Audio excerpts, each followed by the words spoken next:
30 বছর পরে আমরা এই মহেশখালী মাতারবাড়ি এলাকাটাকে সিঙ্গাপুর বা সাংহাইয়ের মতো করে দেখতে চাই। কি দেখতে চাই? মহেশখালীতে আপনাদেরকে একটু ইমাজিন করতে পারতে হবে, কারণ আসলে এখন যদি আপনি ফিজিক্যালি যান দেখবেন একটা কোল ফায়ার পাওয়ার প্ল্যান্ট আছে, আপনি একটা মরুভূমির মতো একটা জায়গার মধ্যে দাঁড়িয়ে আছেন, আশেপাশে কিছু বন্টন দেখা যাচ্ছে, পানি দেখা যাচ্ছে, বাট আসলে মাতারবাড়িতে একটা ডিপ সি পোর্ট দেখা যাচ্ছে, বাট সেটাও আসলে ড্রেজিং কয়লা খালি বার্জগুলো আসা যাওয়া করে, মেইন পোর্টটা এখনো দেখা যাচ্ছে না। কিন্তু আপনাদেরকে ইমাজিন করতে পারতে হবে যে আজকে থেকে 20 বছর পরে 2055 সালের দিকে, এখন তো 25, ইনফ্যাক্ট 30 বছর পরে, আজকে থেকে প্রায় 30 বছর সামনে গিয়ে জায়গাটা দেখতে কেমন হবে। তো অরিজিনালি যখন এটার মাস্টার প্ল্যান করা হয়েছিল বছর 5 আগে বা বিগত সরকারের সময়, তখন এটাকে একটা পাওয়ার হাব এবং একই সাথে একটা ডিপ সি পোর্ট হিসাবে প্রাইমারিলি চিন্তা করা হয়েছিল। আমরা এটাকে আসলে অন্যভাবে দেখতে চাই, আমরা এটাকে একটা টাউনশিপ হিসেবে দেখতে চাই।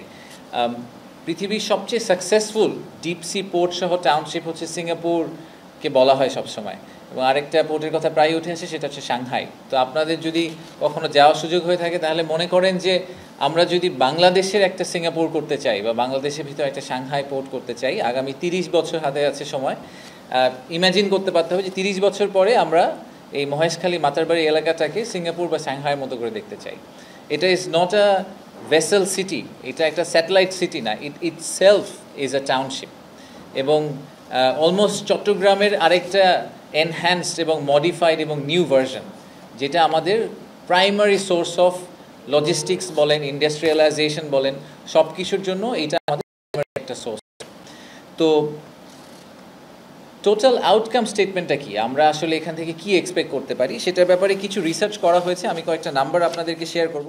আপনাদেরকে এমনিতেও আমরা কিছু ডকুমেন্ট শেয়ার করেছি, বাট তারপরে আমি একটু জাস্ট খুব হাই লেভেলে যদি বলি যে প্রায় $150 বিলিয়ন মতো আমরা জিডিপিতে কন্ট্রিবিউশন এক্সপেক্ট করছি শুধুমাত্র এই জোনটা থেকে। এটাকে আমরা একটা কমার্শিয়াল হাব বলছি। সো আমি এখন থেকে কমার্শিয়াল হাব হিসেবে এটাকে যদি বলে ইউজ করি এই টার্মটাকে, যে এই কমার্শিয়াল হাব থেকে আমরা $150 বিলিয়ন জিডিপি কন্ট্রিবিউশন এক্সপেক্ট করছি, যেটার মধ্যে প্রায় 16 থেকে 18 বিলিয়ন ডলার হচ্ছে ইম্পোর্ট সাবস্টিটিউশন, যে আমাদের ফরেন কারেন্সিতে রিজার্ভে একটা সেভিংস হবে। আর একই সাথে আমরা আশা করছি যে লজিস্টিক্সে প্রায় $4 বিলিয়ন থেকে $6 বিলিয়ন হবে, 60 থেকে 65 বিলিয়ন টোটাল ইনভেস্টমেন্ট হবে। তার মধ্যে আমরা আশা করছি যে প্রায় $5 বিলিয়ন এফডিআই হিসেবে আসবে, বাকিটা আমরা লোকাল ইনভেস্টমেন্ট এক্সপেক্ট করছি। আর ফাইনালি প্রায় 1.5 লাখ লোকের কর্মসংস্থান ডিরেক্টলি আমরা এক্সপেক্ট করছি, ইনডিরেক্টলি সব মিলিয়ে প্রায় 25 লাখ লোকের কর্মসংস্থান আমরা আশা করছি এই এলাকা থেকে হবে।